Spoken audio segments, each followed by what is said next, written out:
Bien, mes chers collègues, nous entendons ce matin, en application du 5e alinéa de l'article 13 de la Constitution, M. Jean-François Delfraissy, candidat proposé par le Président de la République à la présidence du Comité consultatif national d'éthique pour les sciences de la vie et de la santé, plus couramment appelé CCNE. Cette audition sera suivie d'un vote sur cette candidature pour lequel, vous le savez, aucune délégation n'est admise.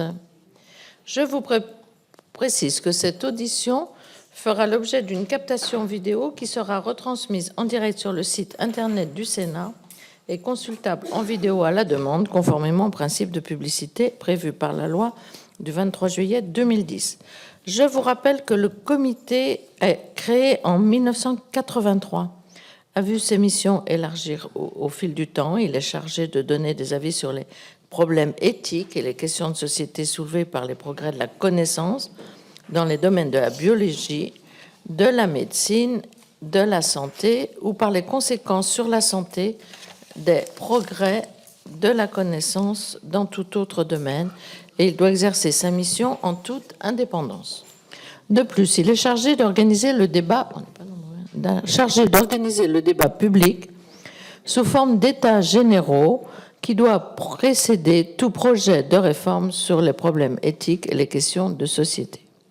Le président et les 45 autres membres du comité sont nommés pour une durée de 3 ans, renouvelable une fois. Alors, Monsieur Delfraissy, je vous propose de débuter cette audition par un propos liminaire dans lequel vous nous exposerez votre parcours professionnel, en particulier les actions que vous avez déjà conduites à la tête du CCNE, ainsi que la vision que vous avez de votre prochain mandat à la présidence du comité, le cas échéant. Philippe Mouiller vous posera ensuite quelques questions en qualité de rapporteur pour cette audition, et les membres de la commission pourront ensuite vous interroger à leur tour. Monsieur le professeur, vous avez la parole. Bonjour Madame la Présidente, bonjour Mesdames les sénatrices, Messieurs les sénateurs. Très rapidement me présenter, Jean-François Delfraissy, je suis professeur d'immunologie émérite à Paris-Saclay, à la Science publique à Paris, au Kremlin-Bicêtre. J'ai été toujours un spécialiste de l'interaction entre le système immunitaire et les virus, donc entre l'immunologie et la virologie. J'ai été amené dans mes fonctions, d'abord essentiellement hospitalières. Je dis souvent que je suis un bébé sida avec beaucoup de cheveux blancs. J'ai été amené à diriger l'Agence nationale de recherche sur le sida et les hépatites virales, puis à m'occuper d'Ebola, puis, comme vous le savez, à prendre la direction du comité scientifique Covid-19 auprès du président de la République. Au niveau du CCNE, j'ai été nommé par le président François Hollande en 2018, et puis renouvelé ensuite par le président Emmanuel Macron au cours des derniers mandats. Je voudrais discuter avec vous 5 points autour du CCNE. Le premier point, et vous l'avez rappelé, Madame la Présidente, le CCNE a été créé par François Mitterrand en 83, à la suite, vous le savez, de la naissance d'Amandine à Clamart. En fait, c'est beaucoup plus compliqué que ça, et on l'a rappelé d'ailleurs dans le livre des 40 ans du CCNE, que je vous ai adressé, je pense, à tous.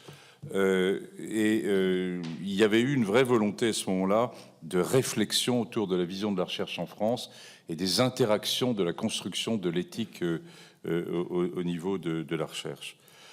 Au cours des dernières années, le CCNE, vous l'avez aussi rappelé, a évolué avec, d'une part, les états généraux de la bioéthique que nous avons menés en 2018 pour préparer la loi de bioéthique. Il y a eu la loi de bioéthique que vous avez votée en août 2021, qui élargit les missions du CCNE sur un certain nombre de thématiques, et en particulier sur des aspects d'éthique et d'environnement, et qui modifie aussi la composition du CCNE, avec l'arrivée à l'intérieur du CCNE plénier de représentants de la société civile. Puis ensuite, on a eu les 40 ans du CCNE que nous avons fêté donc en mars 2023, et à l'occasion duquel nous avons, au sein du CCNE, édité un livre sur 40 ans de bioéthique en France que je vous avais fait passer, et qui a permis d'interroger aussi les autorités sur quelle vision du CCNE pour les années qui viennent. Alors, quelle vision, en effet, pour le CCNE? C'est mon deuxième point pour les années qui viennent. Alors, je les ai rappelés lors des 40 ans et je vais vous les redonner là maintenant. 4 grands points. Le premier point, c'est bien sûr l'ADN du CCNE, c'est-à-dire comment l'évolution de la science, une évolution qui est permanente, et je suis, vous l'avez bien compris, quelqu'un issu de l'innovation et de la recherche, et donc très sensible à ce point, qui comporte en effet tout ce qui est autour de la nouvelle génomique, mais aussi des nouvelles neurosciences, mais aussi des organoïdes. Enfin, il y a toute une série de sciences en mouvement qui va poser et qui pose déjà un certain nombre de questions éthiques majeures qui vont continuer donc à se poser. Le deuxième point est issu des modifications de la société civile. C'est un point qui est rentré de façon assez forte au CCNE. Notre société, vous avez changé, j'ai changé au cours des 30 ou 40 dernières années. Et donc, jusqu'à quel point les modifications de la société civile, qui se posent un certain nombre de questions, qui ne sont pas directement issues de la science, mais des progrès et des applications de la science, par exemple sur la procréation, mais pas que, par exemple sur d'autres sujets, interrogent-ils et posent-ils un certain nombre de questions éthiques. Et ces sujets, je dirais, autour de santé et société, sont devenus assez prégnants au sein du CCNE. Si je regarde les derniers avis, par exemple, à la fois sur les migrants, sur les aspects de la prise en charge des personnes âgées, sur un certain nombre de situations, sur le consentement. C'est donc une série d'exemples qui sont importants. Puis il y a 2 nouveaux sujets qui arrivent en force. Le premier est autour de santé et environnement. Ce sont des mondes, évidemment, c'est des sujets auxquels vous êtes très sensibles, ce sont des mondes qui ne se connaissent pas. Ils ne se connaissent pas, le monde à la fois de la recherche, le monde des ONG, le monde des acteurs, c'est des silos en France, vraiment, ce qui n'est pas le cas dans d'autres pays européens, où il existe des communautés qui sont en parallèle. Et pourtant, on sait que la santé a un impact sur l'environnement et que les modifications, évidemment, de l'environnement ont un impact sur la santé. Vous y êtes plus sensible, probablement, parce que c'est cette commission. Mais la santé, on dit que la production de carbone en France est liée, par exemple, c'est difficile à chiffrer, bien sûr, mais 10 à 11% liées à la production, liée à la santé, à nos structures hospitalières, à notre organisation autour de la santé, qui jusqu'à maintenant, c'est des questions qui ne s'étaient pas posées. Donc nous sommes en train de monter un groupe de travail, avec difficulté d'ailleurs, autour de ce sujet, mais à mon avis, ça sera un sujet important pour les années qui viennent. Et enfin, le dernier point est le numérique et l'intelligence artificielle et la santé. Vous le savez, lors des 40 ans, le président de la République a souhaité qu'on aille vers une autonomie du comité pilote du numérique qu'on m'avait confié de mettre en place. Et c'est une des choses donc, qui a été faite au sein du CCNE lors des dernières années. C'est une révolution. Voilà, il y a une autre médecine qui est en train de débuter avec l'IA et le numérique. Donc on va créer là dans les mois qui viennent, et c'est aussi une des raisons pour lesquelles je poursuis aussi cette mission, de créer de façon additionnelle, parce que je sais bien que l'ambiance n'est pas à créer des structures, et qu'on s'est interrogé s'il fallait faire un grand CCNE avec des piliers, ou au contraire si on allait vers 2 structures l'une à côté de l'autre. Il fallait passer par une nouvelle loi de bioéthique, ça nous paraissait très loin, donc on a créé pour l'instant 2 structures l'une à côté de l'autre, mais étroitement liées, avec des membres qui vont être partagés. On aura la même administration, les mêmes locaux, et c'est un des enjeux de la constitution de ce comité d'éthique du numérique. Alors pour ça, on a différents partenaires.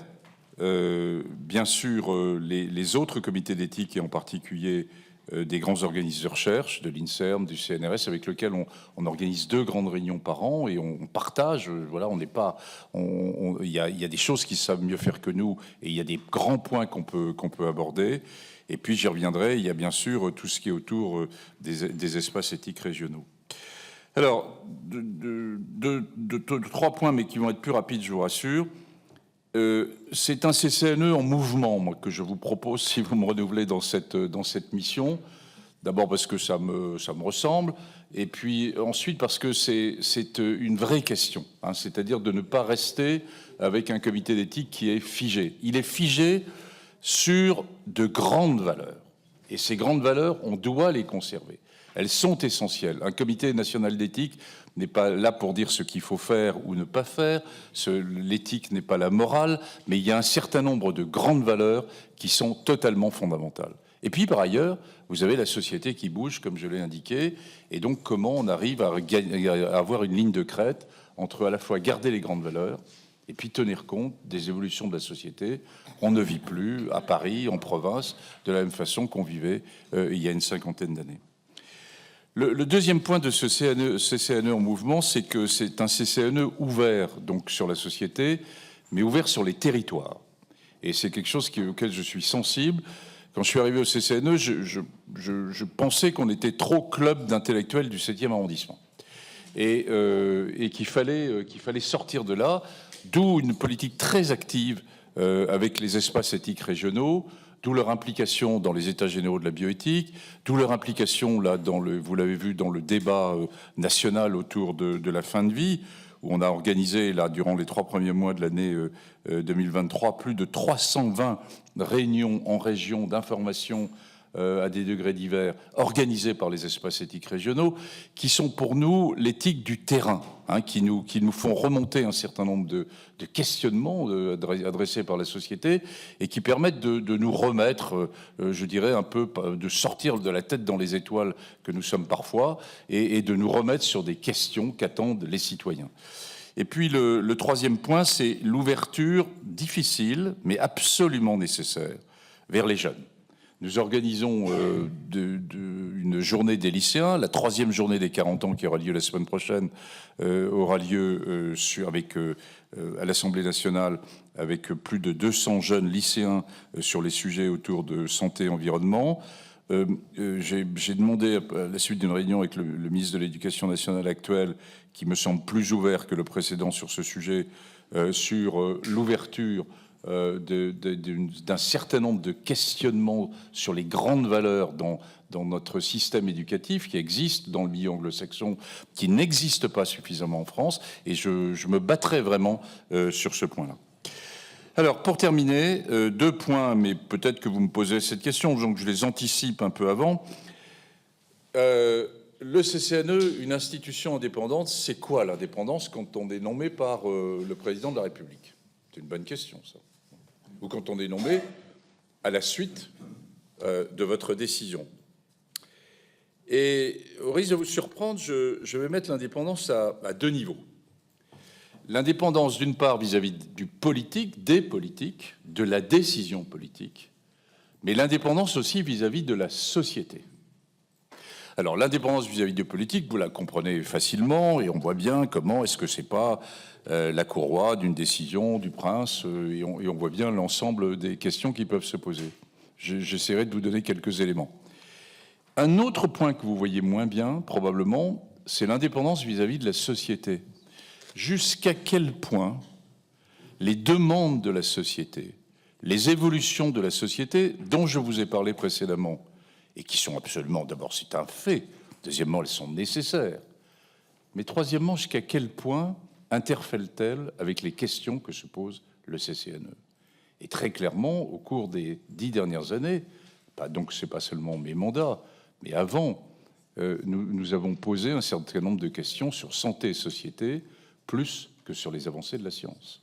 Donc il y a bien jusqu'à quel point, finalement, les besoins de la société, les désirs de la société autour de la procréation, autour de la fin de vie, jusqu'à quel point doivent-ils être pris en compte par le CCNE. Alors sur l'indépendance, il y a quelques éléments de réponse. D'abord, moi je ne connais pas plus indépendant que des médecins et des chercheurs en France, mais le CCNE, vous le savez, composé aussi de juristes, de philosophes et de gens de sciences humaines et sociales. Le deuxième élément, c'est qu'on peut s'autosaisir, et si on s'autosaisit d'une question, on traite les questions qu'on a envie de saisir. Puis troisièmement, le CCNE est un lieu d'intelligence collective assez rare. Moi, j'ai pas mal roulé ma bosse, vous le savez. C'est un lieu d'écoute. C'est un lieu où on s'interroge, on arrive avec une idée et on modifie son idée en écoutant les autres. Et donc cet exercice de construction collective fait que le dérapage par rapport à ce qui serait une demande politique peut être rattrapé par les autres. Alors après, on a un impact des avis qui est variable. Certains avis sont très importants et sont repris. d'autres moins. Par exemple, notre avis sur migrants, notre avis sur l'accès aux innovations thérapeutiques, qui est pourtant un problème majeur. On fait des bides totaux, hein, à la fois vis-à-vis de nous probablement, mais aussi de la presse et du grand public. Et puis, on a des avis récents, par exemple, sur le 139 autour de la fin de vie en septembre 2022, autour des enjeux éthiques de la reconstruction du système de santé, qui ont un impact assez immédiat sur un certain nombre de décisions qui sont de nature politique. Voilà, donc pour terminer, je dirais que le CCNE s'inscrit aussi, et on a monté une réunion qui a lieu 3 ou 4 fois par an, avec les différents grands acteurs en France de la démocratie en santé, de social participation, hein, puisque certains d'entre vous, et je vous comprends, dites que la démocratie, c'est vous qui êtes la démocratie. Mais la démocratie participative ou social participation est un élément de la construction quand même qui est important, de ce fameux triangle entre citoyens, expertise et décision politique. On le voit sur certains grands sujets, ça a permis de débrouiller les choses avant que vous vous en empariez d'un point de vue législatif. Le CCNE, c'est quelque chose qui me tient à cœur, c'est clair.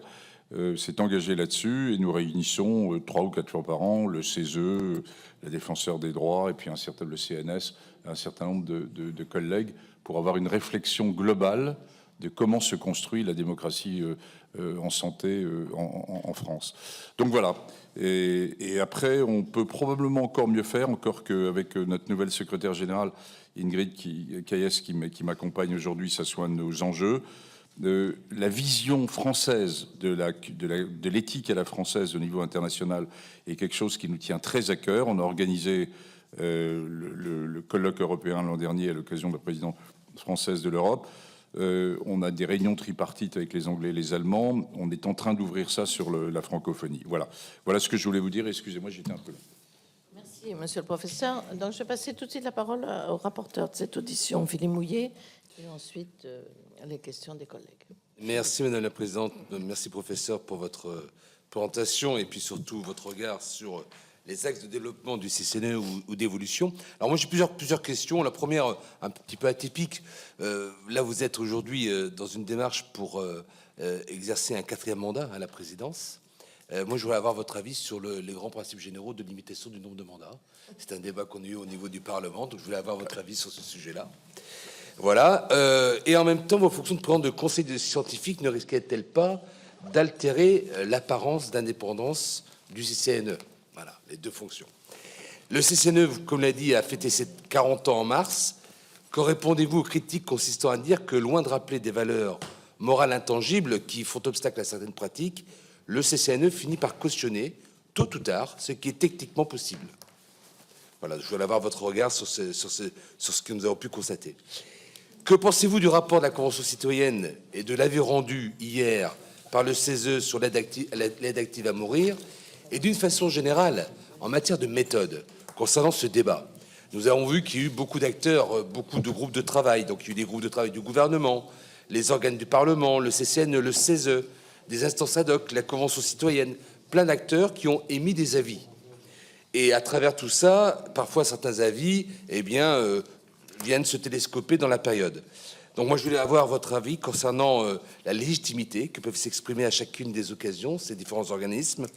Quelle est la place du CCNE dans ce paysage? Et puis, est-ce que finalement la solution face à un nombre d'acteurs importants et cette complexité en matière de démocratie n'était pas tout simplement de revaloriser la centralité de l'activité parlementaire? Je vous remercie. Je vous laisse répondre d'abord à ça. Et ensuite. Merci, c'est des commentaires un peu chauds. Hein.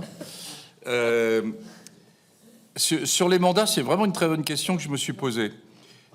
Parce que j'avais demandé que lors de la révision de la loi de bioéthique que vous avez votée en août 2021, le mandat du président du CCNE soit porté de 2 fois 3 ans. Alors que là, jusqu'à maintenant, il était complètement ouvert. Alors vous allez me dire, et vous? Eh bien, moi, je me trouve dans une situation où j'étais à la fois l'ancien régime, le nouveau régime, etc.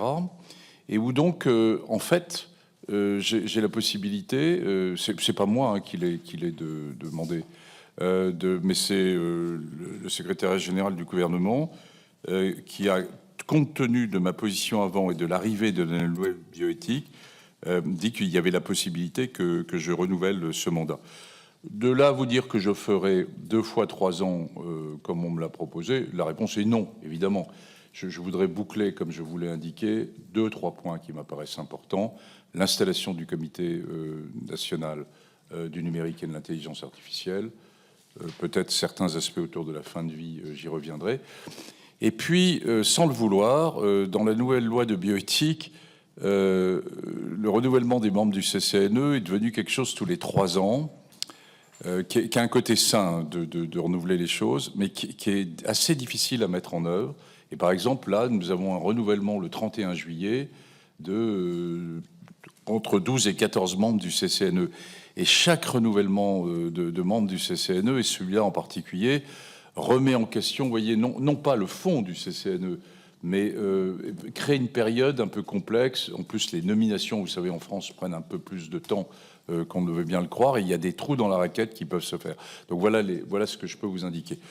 Après, je me sens en pleine forme, mais pas pour faire l'ensemble des mandats. Bon. Le deuxième point sur l'indépendance.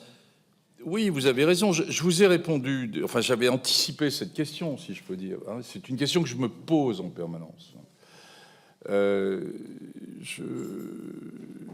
vous ai donné les éléments en vous indiquant que ce n'était pas seulement l'indépendance vis-à-vis du politique, mais vis-à-vis de la société, et qu'on avait des éléments à faire valoir, qui sont en particulier l'autosaisine, et que nous ne sommes que consultatifs. Et heureusement que nous ne sommes que consultatifs. Après tout, les autorités, vous-même, le CCNE, bon, c'est une goutte d'eau. Hein. Et puis inversement, c'est pas tout à fait une goutte d'eau. Et donc, c'est là où se construit, en effet, la réflexion assez originale en France d'un lieu d'écoute et de création d'intelligence collective. Alors, est-ce que le fait d'avoir été président du Conseil scientifique Covid-19 me rend moins indépendant que d'autres? Je ne sais pas, parce que je me suis posé la même question quand j'étais... Et vous savez, pour beaucoup d'entre vous, on m'a écouté 40 fois au moment du Covid, sur les relations entre un président d'un conseil scientifique et les autorités. Moi, il me semble que le conseil scientifique, en tout cas, on a pensé d'emblée, là aussi, on pouvait s'autosaisir, on était aussi nommé par le gouvernement, nous étions des médecins et des scientifiques, on pouvait écrire ce qui était fait. Certains d'entre vous vont dire qu'on a été très proche du pouvoir, etc. Je peux vous dire que sur certains sujets, on était loin d'être très proche du pouvoir. Hein. Donc voilà, je pense que je me suis mis en débord pendant la période la plus difficile entre mars 2020 et le mois de décembre 2020 de la présidence du CCNE, et c'était la vice-présidente qui avait pris la présidence. C'était la première fois que ça se produisait de ce type. Et après, il m'a semblé qu'on a reconstruit complètement le CCNE. Les valeurs, je ne peux être que d'accord avec vous. Alors après qu'il y ait un certain nombre de personnes, et nous sommes une belle démocratie en France, et je respecte l'ensemble de ces commentaires qui peuvent être faits, mais voilà, c'est des valeurs auxquelles je tiens à titre personnel, à titre culturel, en tant que médecin. Mais je constate aussi qu'il y a une évolution de notre société et une évolution aussi d'un certain nombre d'aspects scientifiques. Alors, est-ce que le CCNE dit toujours oui? La réponse est non. La réponse est non. Hein? Sur la GPA, c'est une ligne rouge très claire. Sur la constitution d'embryons, vous savez qu'une des questions majeures qui va se poser, je vous la mets sur la table aujourd'hui, vous y réfléchirez, c'est qu'à partir des organoïdes, c'est-à-dire de cellules souches que nous pouvons prendre, non pas à partir d'embryons, mais à partir de notre peau, surtout chez les plus jeunes. On peut, ces cellules souches, leur donner une direction pour remplacer une hanche ou un myocarde. C'est la thérapeutique de médecine de demain, de médecine du futur. Et on peut aussi les orienter pour aller vers se transformer en gamète mâle ou en gamète femelle. Et ensuite constituer un embryon de novo en dehors de sexualité et de combinaison même à partir de cellules souches d'origine d'un homme. Vous vous rendez compte la bascule dans laquelle ça... Bon, le CCNE, c'est fondamentalement pris parti et engagé sur ce type de sujet en disant non, là c'est une ligne rouge. Pour l'instant, ça a tenu.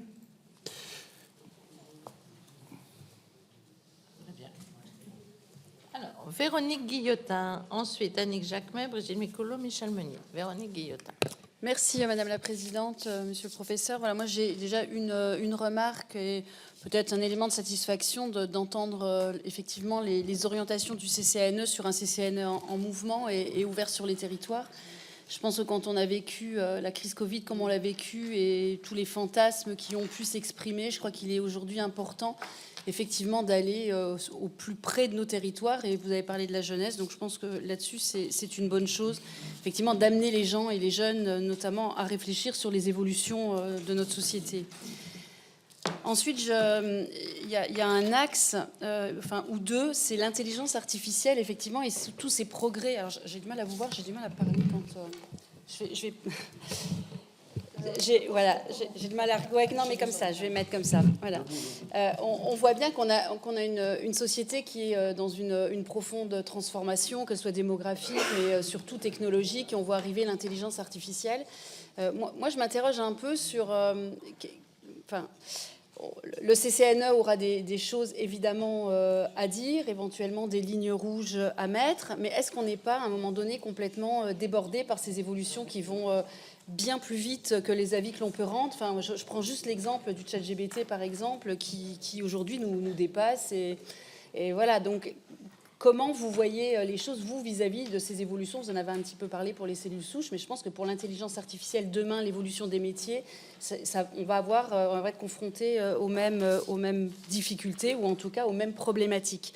Et puis, sur la One Health, vous avez un peu évoqué l'environnement et la production de la production de CO2 et de l'atteinte de l'environnement par notre autre production du système de santé. Je pense qu'effectivement, bon, ça c'est pas une question, mais c'est un sujet sur lequel, que ce soit, en tout cas le système de santé en général doit normalement se poser les bonnes questions et en tout cas tenter de faire les mêmes efforts que la société tout entière. Très bien. Annick Jacquemet. On va prendre toutes les questions. Et merci Madame la Présidente. Professeur Delfraissy, dans votre troisième point concernant l'orientation que vous voulez donner, vous parliez de l'ouverture sur les jeunes et notamment les amener à réfléchir sur les différents sujets de la société. Que pensez-vous de l'enseignement ou du non-enseignement qui est fait dans les lycées, dans les collèges, puisque je crois qu'il y a entre 13 et 15% seulement d'établissements scolaires qui pratiquent cet enseignement sur la vie affective, ou on l'appellera comme on voudra, ou la sexualité. D'autant que je fais partie de la DDF, la délégation des droits aux femmes et à l'égalité hommes-femmes, et la DDF a produit un rapport sur la pornographie qui met en avance quand même que 2 tiers des enfants de 15 ans et 1 tiers des enfants de 9 ans allaient régulièrement sur ces sites porno et modifient complètement leur vision. Alors voilà, est-ce que vous pouvez intervenir à ce sujet-là pour qu'un peu plus de ces établissements scolaires mettent en place ces enseignements, ou vous voyez ça différemment? Merci bien. Brigitte Micouleau. Merci Madame la Présidente. Moi, je voudrais revenir sur la fin de vie. L'aide active à mourir aussi était une ligne rouge très claire qui était décidée tracée par le CCNE. Qu'en est-il aujourd'hui? Michel Meunier et ensuite Bernard Jomier. Oui, merci Madame la Présidente, Monsieur le Président Delfraissy. Merci. Le Conseil consultatif national d'éthique. Moi, j'ai eu pendant quelques années l'occasion d'y aller, de le connaître, et donc à l'occasion des 40 ans, je suis ici, Monsieur Delfraissy. Là, ici. Non, parce que je vois votre regard. Voilà. J'ai donc entendu des points d'étape fort intéressants, fort importants, avec des personnages connus, des personnalités qui étaient déjà et qui sont restées. Donc, il y a une certaine permanence quand même dans le comité d'éthique. Et j'ai beaucoup apprécié cette façon de construire les avis. Vous l'avez dit, on arrive parfois avec pas forcément d'idées claires, et autour de la table et en groupe et avec aussi la durée, la permanence des réunions, la constitution de pensées plus construites, plus collectives, et on arrive à des avis qui sont toujours très balancés. Et il se trouve que dernièrement, donc, j'ai lu avec intérêt celui sur la fin de vie, mais aussi les mois passés, les années passées sur la procréation et les techniques de procréation médicalement assistée. Et il y a toujours un point de vue d'un côté, mais de l'autre côté. Et ça, je trouve ça très intéressant, mais est-ce que vous ne pensez pas que parfois, ça a les limites dans l'exercice ? Et la question de ma collègue juste avant, c'est vrai qu'à la lecture de cet avis, on peut se demander en quoi le CCNE a bougé sur cette ligne-là depuis les 2 précédents avis, me semble-t-il, de mémoire qu'il y avait eu sur le sujet. Donc voilà, donc c'est à la fois une reconnaissance de la très grande qualité dans la permanence de la réflexion, mais est-ce que parfois l'exercice n'a pas des limites concrètes? Et puis, vous avez parlé de la perspective de qu'est-ce qui vous reste à faire, en pointant sur le côté santé, environnement. Je pense que oui, notamment. C'est un sujet. Le numérique, vous l'avez aussi abordé, vous y travaillez peut-être plus concrètement. Mais voilà, donc qu'est-ce que vous pouvez me répondre si je vous demande quelle est la différence de la différence du CCNE d'aujourd'hui avec le CCNE de 2014-2018? Et pour terminer, Bernard Jomier. Merci, Madame la Présidente. D'abord, je voudrais, pour faire écho aux propos du rapporteur, de Philippe Mouillet, dire que la question qu'il pose sur les mandats est évidemment dissociée de la personne. C'est une question qui est récurrente, qu'on se pose tous, auquel on apporte d'ailleurs des réponses qui peuvent être différentes, quel que soit j'allais dire, le côté politique de l'hémicycle. On est tous partagés sur cette question-là. Voilà. Je voulais vous remercier pour vos propos qui sont comme d'habitude tout à fait intéressants et dressent des perspectives passionnantes, et revenir sur le contenu des avis du CCNE. Michel Meunier vient d'en reparler, à la lumière de celui que vous avez rendu sur la fin de vie. Moi, je l'ai lu, relu et relu, enfin le dernier, évidemment. Je l'ai lu, relu, le 139, merci Michel. Lu, relu et re-relu, et on peut le lire, relire et le re-relire de plusieurs façons différentes. Et donc, il est rédigé d'une façon extrêmement habile qui prête à de multiples interprétations.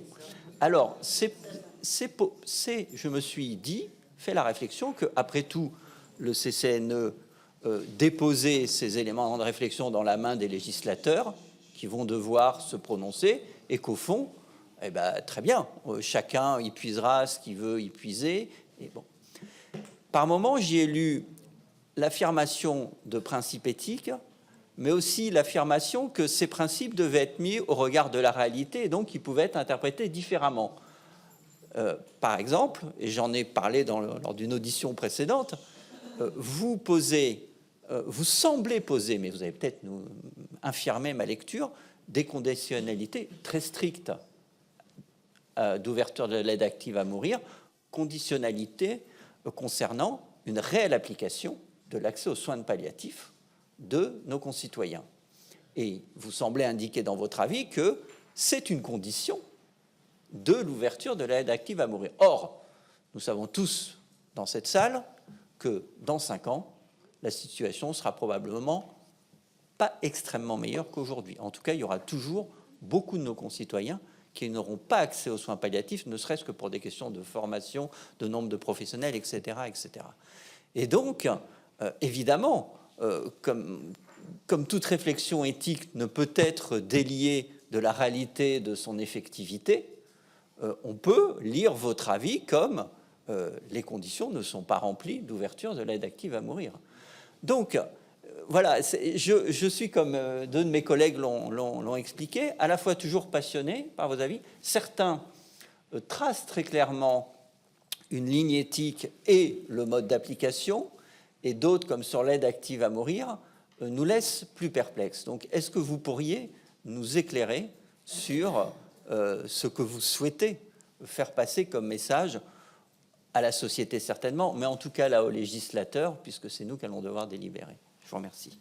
Merci. Professeur Delfraissy. Coup de question. Alors, si je reprends un peu dans l'ordre votre réflexion sur les territoires, oui, bien sûr, je ne peux que partager cette vision. Pour être bien clair, donc les espaces éthiques régionaux, vous les en avez dans chaque grande région française. Ils sont financés par le ministère de la Santé. Ils sont ouverts sur des questions autour de l'éthique en santé. Et on pense d'ailleurs utiliser ce réseau aussi pour les ouvrir sur les enjeux du numérique et de l'intelligence artificielle. Ils ont mis un certain temps avant de se mettre en route, de trouver leur positionnement au niveau des territoires. Il existe différentes autres structures. Il y a les CRSA. Mais on l'a bien vu. Je dirais qu'à l'occasion à la fois des États généraux de la bioéthique, et on vient de le voir, comme je l'ai rappelé, à l'occasion du débat sur la fin de vie, et sur d'autres sujets. Ils ont fait, par exemple, avec le comité d'éthique de l'INSERM, une vraie réflexion sur les enjeux de la génomique, hein, donc indépendamment du CCNE. Donc ils sont bien, nous sommes bien, il n'y a aucun sentiment de dépendance. Hein, le CCNE n'est pas pour donner des ordres aux horaires, mais au contraire, c'est dans un accompagnement auquel je tenais beaucoup, moi, d'aller vers les territoires, puisque certains d'entre vous le savent, je suis un faux Parisien et je tiens beaucoup à cette vision de ce qui peut se passer dans nos territoires. Alors, sur les, je dirais, il faut que vous sachiez aussi que cette vision de réseau que nous avons en France est regardée avec des yeux ronds et avec beaucoup d'envie sur l'organisation des États généraux par la communauté internationale d'éthique. Et par exemple, à la fois sur ce triptyque très particulier que nous avons en France avec un CCNE, la loi de bioéthique, hein, qui sont deux choses qui se parlent entre elles. Et puis maintenant, cette ouverture vers les territoires. Par exemple, le Japon est en train de vouloir construire quelque chose du même type. Et j'ai été amené, après les États généraux de la bioéthique et avant la crise Covid, à aller présenter ce qui était un peu le modèle français de construction de la bioéthique. Sur AI numérique, voilà. Alors, est-ce qu'on est déjà trop tard? Je ne sais pas si on est trop tard. Là aussi, c'est le premier comité d'éthique du numérique qui va être créé en Europe. Bon, alors on peut toujours. Les Français, on se tire toujours une balle dans le pied en disant on fait pas bien, c'est pas terrible, etc. Bon, voilà, c'est le premier comité d'éthique du numérique qui va être créé en Europe dans les grandes démocraties. Aux États-Unis, ils ont des comités d'éthique, et au Canada en particulier du numérique, dans les grandes universités. Ça date d'il y a 1 an, donc on n'a pas énormément de retard. Je suis, moi, fasciné et inquiet de ce qui est en train de se passer, en effet, autour de la possibilité de numérique. ChatGPT, bien sûr, mais vous avez vu maintenant en radiologie ce que c'est en train de devenir. Je lisais hier, je découvrais hier que voilà, certains logiciels sont plus efficaces que 20 ans de transplanteurs, hein, alors que les transplanteurs sont des gens qui connaissent super bien leur boulot, qui ont vu arriver l'immunologie de pointe, et bien qu'un logiciel permettait de mieux suivre et de mieux moduler l'immunosuppression dans les transplantations. Donc on est au début d'une vraie révolution, et d'une vraie révolution qui touche là des métiers hyper intellectuels, hein, donc avec des vrais grands questionnements. Hein, je vous recommande, moi j'ai été très frappé par ces 2 papiers dans Le Monde il y a de samedi en 8, des 2 inventeurs entre guillemets de ChatGPT qui avaient eu l'équivalent du prix Nobel en numérique qui porte un autre nom, je l'ai oublié, et dont les 2, il y a un Français qui a travaillé en Californie, qui est prof au Collège de France, et l'autre qui est un Canadien, et les 2, après 10 ans, il y en a un qui dit on n'arrête pas la science, et ça rejoint des questions que vous me posez, et puis c'est en train de bouger, et l'autre dit au contraire il faut faire une pause comme on a fait une pause en génomique. Et moi, comme ça, y compris des espèces de santé, je me demande s'il ne faut pas qu'on s'empare de ça. Quand on dit on ne peut pas arrêter les choses, si, je vous rappelle que le clonage a tenu, l'interdiction de clonage a tenu, l'interdiction d'un certain nombre d'utilisations de pratiques en génomique avec les modifications chez l'embryon ont tenu. Donc on est capable, il y a une communauté scientifique à partir du moment où on la stimule qui est capable de tenir. Bon, sur les jeunes, Voilà, constat partagé, Madame la sénatrice. Hein. C'est à la fois dans le scolaire, mais je dirais aussi, y compris dans les professions médicales. Quand vous regardez ce qui est sur l'enseignement de l'éthique et des grandes valeurs dans la majorité de nos facs de médecine, c'était pas très bon jusqu'à maintenant. Les doyens, j'ai été porté beaucoup ça auprès de la conférence des doyens, etc. Et comment? C'est la même chose que pour les jeunes. C'est la construction des programmes. C'est un État dans l'État. Quand vous êtes un doyen de médecine, vous avez autour de vous tous vos profs, etc., qui vous disent « Mais non, je veux 2 heures de plus en génomique. Regarde, en intelligence artificielle, c'est passionnant. Ce qui est en train de se reproduire, il faut produire nos étudiants. » Et du coup, les valeurs de fond, les valeurs qui font que la médecine est un métier d'humanité, est un métier d'écoute, et pas seulement un métier technique, passent à la trappe. Alors, je pense qu'on a rattrapé les choses en médecine, là, de façon récente. La jeune génération des doyens est beaucoup plus ouverte sur ces sujets d'humanité, c'est clair. Hein. Mais si vous pouvez pousser, si vous entendez le nouveau président de la conférence des doyens, merci beaucoup, parce que plus on pousse, plus ils réagissent. Et je pense que ce qui va ouvrir, c'est que les facs de médecine, comme vous le savez, sont en train de disparaître pour entrer dans des grandes universités. Et donc, les autres aspects disparaître au plan administratif, j'entends. Et donc, le fait d'avoir des sciences humaines et sociales autour d'elles est un élément fondamental. Même chose pour les programmes du primaire, enfin, ou du secondaire. Moi, je vois bien mes petits-enfants, hein. Quand je leur parle un peu de ça, ils me regardent un peu aussi, voilà, gentiment. Mais et pourtant, apprendre à vivre ensemble et le faire quand on est gamin, c'est un moment essentiel.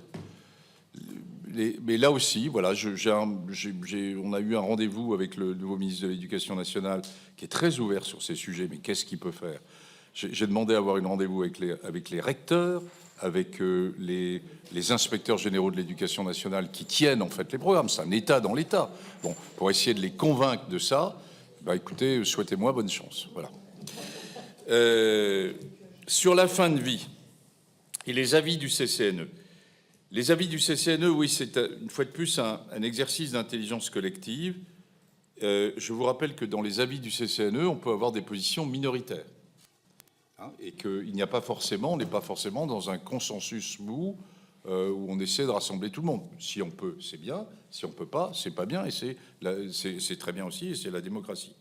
Et sur un certain nombre de sujets complexes, difficiles, nous avons eu des avis minoritaires. Hein, et c'est bien qu'on puisse rester avec ces avis minoritaires. Alors, sur la fin de vie, est-ce que le CCNE a changé d'avis? Pas tout à fait. Je ne suis pas tout à fait d'accord avec cette remarque. Si je relis ce que nous avions écrit après les États généraux de la bioéthique en septembre 2018, sur un avis du CCNE qui était pour éclairer justement, pour vous éclairer sur les grands enjeux qui allaient se poser dans la construction de la loi de bioéthique, nous avions eu un certain nombre de débats sur la fin de vie. On savait que la fin de vie ne ferait pas partie de la loi de bioéthique. Mais moi, j'avais souhaité que, puisqu'on rassemblait ces grands débats, eh bien, les citoyens, ils ont envie de parler de ça. Bon. Et nous avions donc évoqué, en disant la loi Claes-Leonetti n'est pas très connue ni appliquée, il y a un certain nombre de situations complexes qui posent questionnement et qui ne sont pas résolues par la loi Claes-Leonetti. Donc ceci avait déjà été évoqué en 2018.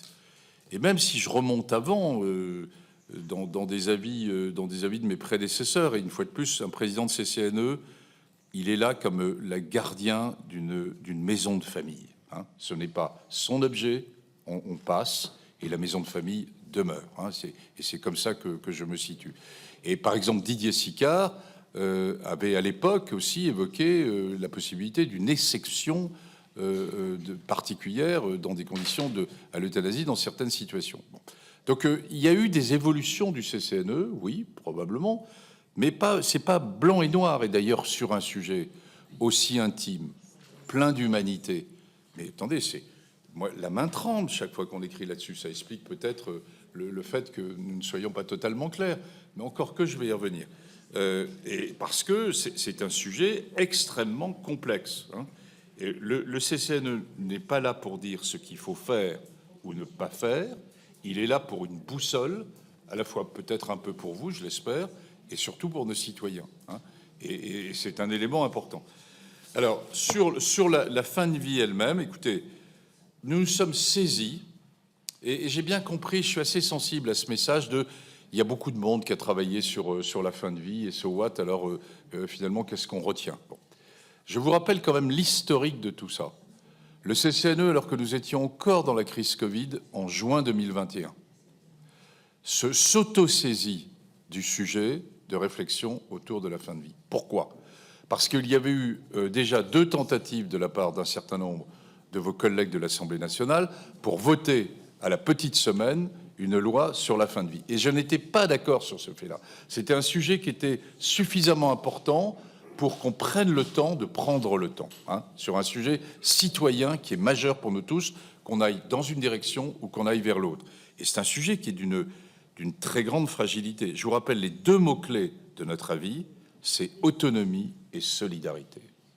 Autonomie, qui est une valeur éthique fondamentale avec la notion de liberté individuelle, et solidarité, qui engage finalement une vision plus collective, de s'occuper des plus fragiles, et c'est un grand principe éthique, et Dieu sait qu'on est dans un élément de fragilité quand on est en fin de vie, quel qu'en soit son milieu. Et donc, l'avis du CCNE comprend 4 parties, je vais bien les résumer pour essayer de construire ma pensée, entre guillemets, là-dessus. Une première partie qui dit très clairement que la loi Claes-Leonetti n'est pas suffisamment connue ni appliquée, ce qui pose d'ailleurs le problème de l'évaluation des lois en France et de la complexité des politiques publiques. Une deuxième partie qui dit qu'on peut faire mieux sur les soins palliatifs. Quand j'entends qu'en France, on n'a pas bougé sur les soins palliatifs, c'est faux. Moi, vous n'imaginez pas, pour un vieux médecin comme moi, qui a connu la période SIDA, on n'avait rien de rien, hein. Bon, et il y a maintenant, dans l'ensemble des départements, des lits de soins palliatifs. Il y a des départements qui n'ont pas d'unité de service de soins palliatifs, mais il y a dans tous les départements français, y compris dans les territoires ultramarins, vous avez des lits ou des unités mobiles de soins palliatifs. Donc on a beaucoup progressé, mais on peut encore mieux faire, hein. Il manque encore, il y a des besoins quantitatifs et qualitatifs qui sont importants. La culture palliative n'est pas suffisamment rentrée autour à la fois de nos médecins, de nos soignants en général, en dehors bien sûr des spécialistes de soins palliatifs. Bon.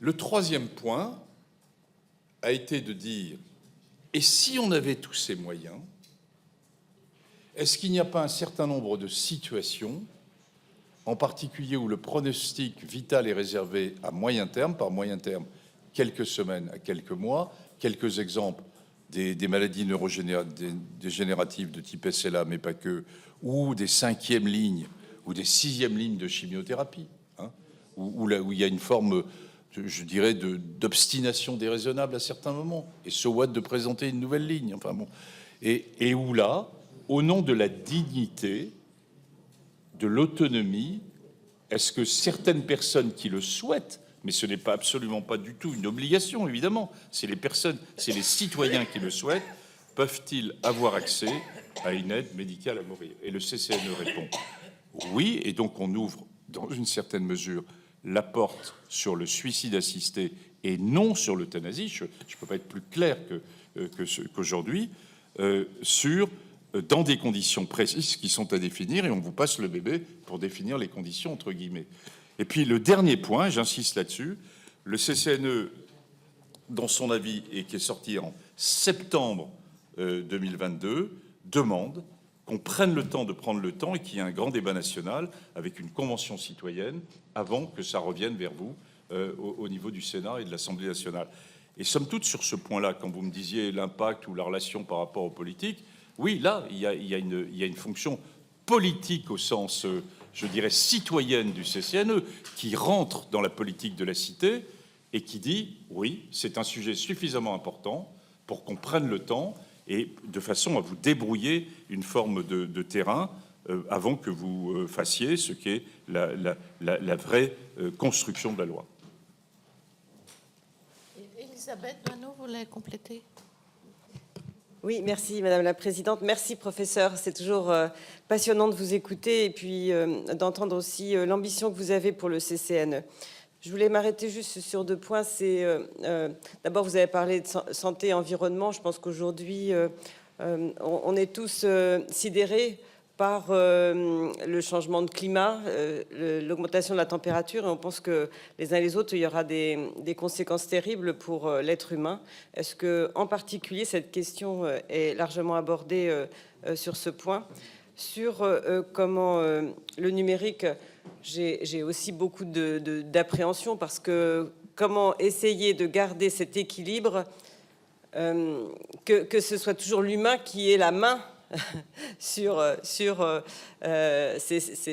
cerveaux, enfin cette intelligence artificielle. Donc ça, c'était les 2 points que j'aurais voulu étendre, enfin en tout cas en termes de continuité de vos propos. Je m'intéresserai aussi à la santé mentale, parce que on l'a vu après le Covid, pendant le Covid, ça a eu des répercussions, cette épidémie, sur les jeunes, mais pas que les jeunes. Et le fait que l'environnement change continuellement, qu'il y ait la guerre à la porte de l'Europe, qu'il y ait voilà, des fractures très très importantes dans nos sociétés, ça donne beaucoup d'angoisse, et on sent que certains réagissent par la violence et d'autres réagissent par l'addiction de tas de produits. Et on voit bien que notre société est très fragile et n'a pas forcément cette résilience qu'il faut avoir dans ces périodes où tout bouge à une rapidité folle. Et comment le CCNE peut apporter voilà, ses connaissances, son expertise pour aider la société à affronter finalement toutes les crises, pas seulement sanitaires, que nous aurons à vivre.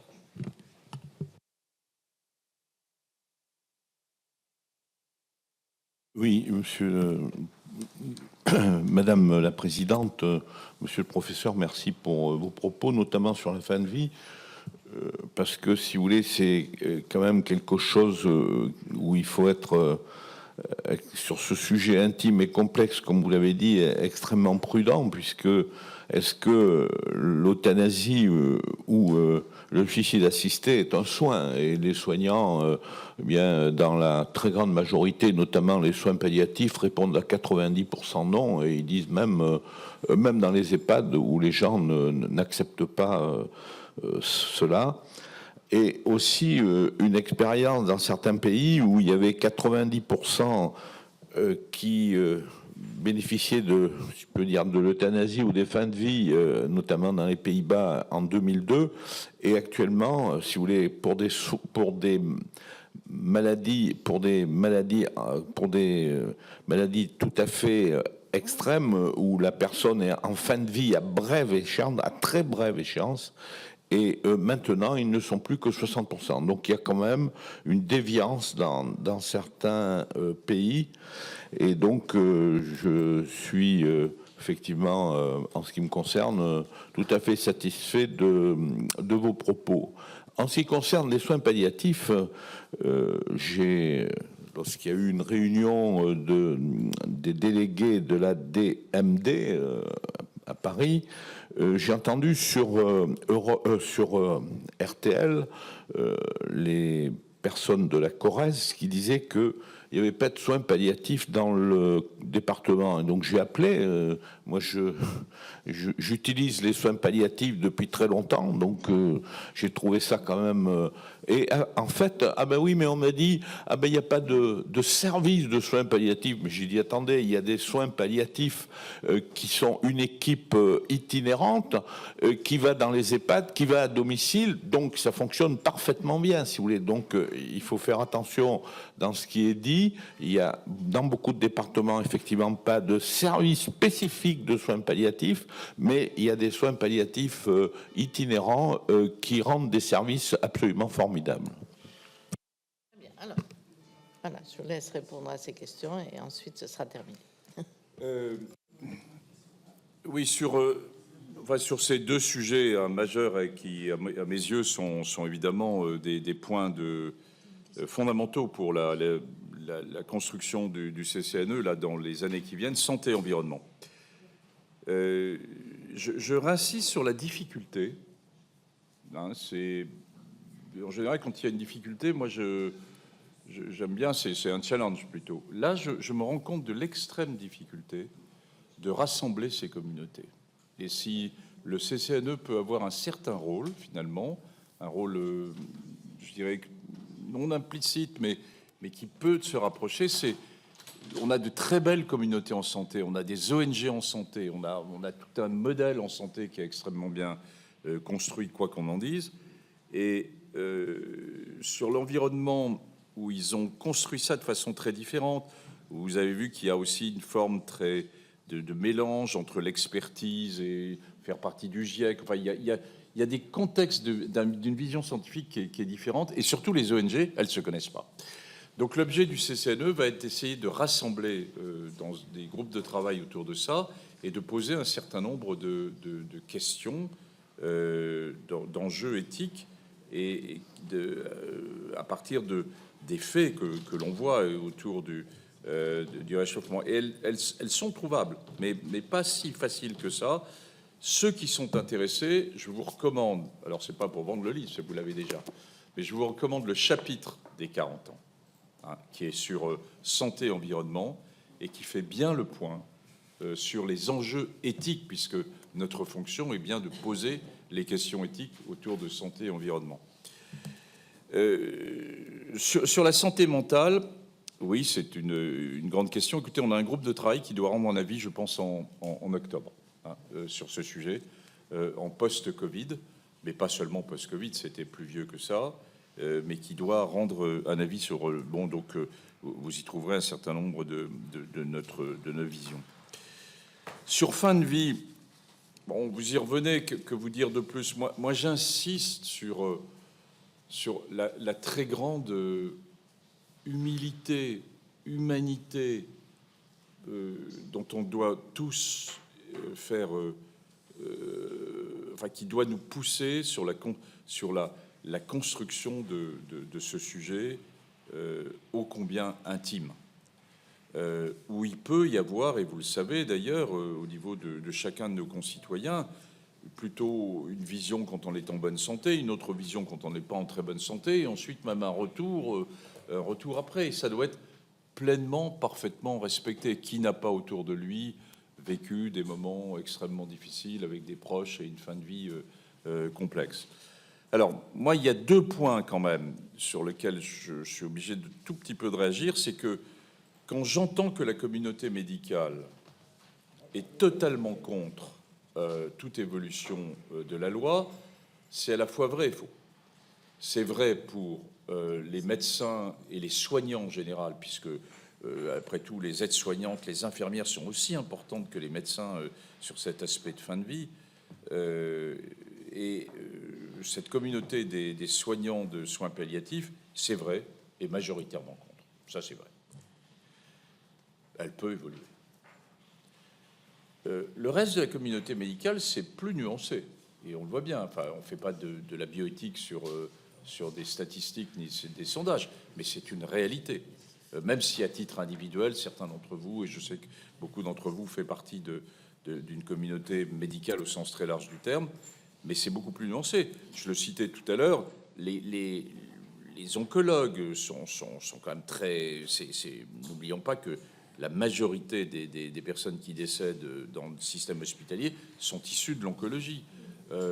Les urgentistes, les réanimateurs.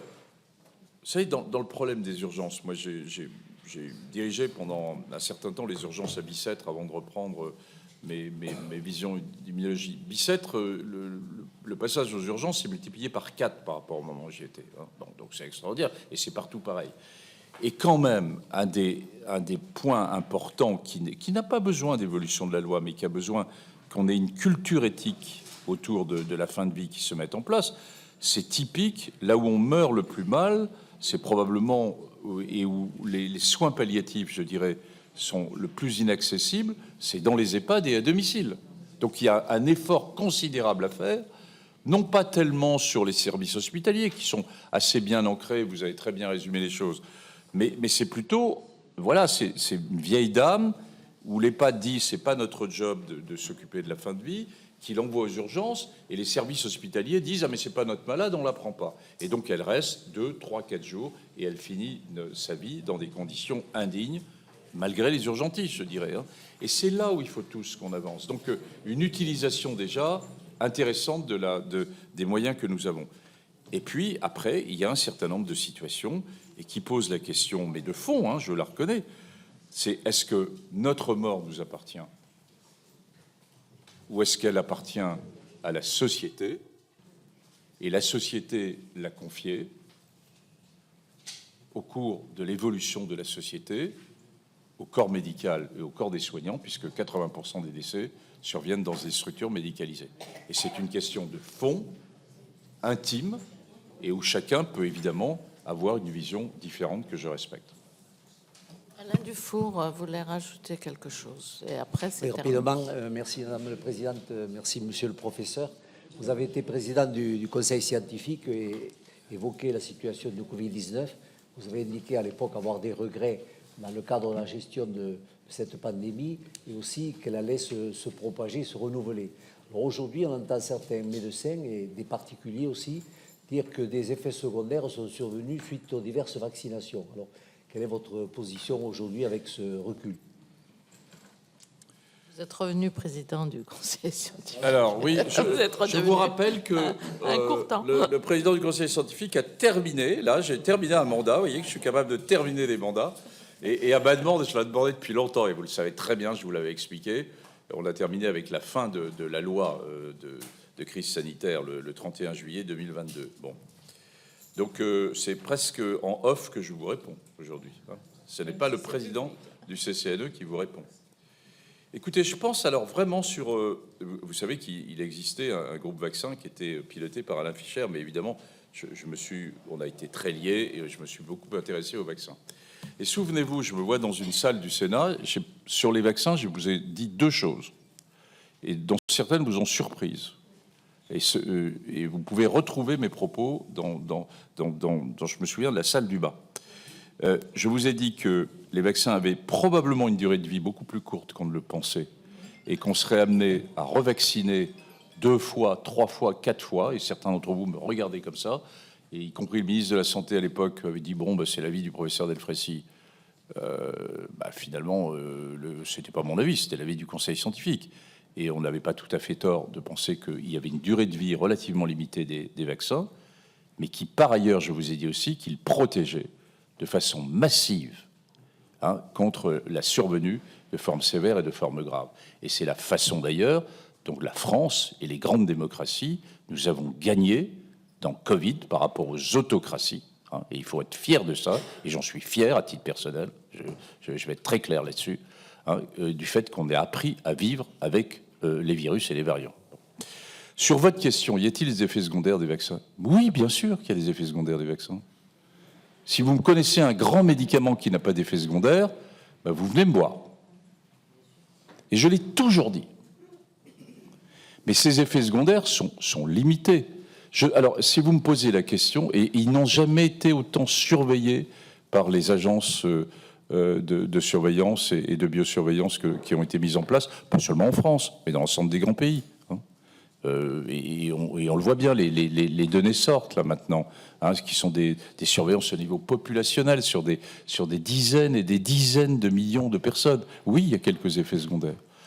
Alors vous allez me poser une troisième question, donc j'anticipe, qui va être de dire, mais est-ce qu'il y a des effets secondaires? Est-ce que vous pouvez me dire que dans 10 ans ou dans 15 ans, il n'y aura pas des effets secondaires avec des vaccins mRNA? Je n'en sais rien. Je n'en sais rien. Et si je vous disais le contraire, il ne faudrait pas me croire. On n'a pas ce recul. Cela dit, on a bien sur un certain nombre de grands médicaments, avec, par exemple, sur l'immunothérapie, qui est un domaine que je connais bien, qui a révolutionné, entre guillemets, mais quand on simule de façon massive la réponse immunitaire dans certains cancers, que ces cancers vont aller bien, est-ce que on peut dire comment ils vont être dans 10 ou 15 ans après avoir une simulation de leur système immunitaire? Personne ne peut le dire. Donc, vous voyez, je pense qu'il faut ces vaccins, très clairement, moi je suis très clair là-dessus, ont sorti nos grandes démocraties de l'impasse dans laquelle nous étions, et c'est la raison pour laquelle, je veux dire, on peut vivre avec. Très bien. Merci, professeur, de cette audition. Nous allons vous libérer, entre guillemets. Merci beaucoup. Pour aller à Merci à vous l'Assemblée tous. nationale. Et donc, Nous allons passer au vote ensuite. Je redis bien que mes derniers propos ne sont pas ceux du président du CCNE. Non, ça a bien été dit et noté. La question était posée au président du conseil scientifique. Voilà. Voilà, très bien.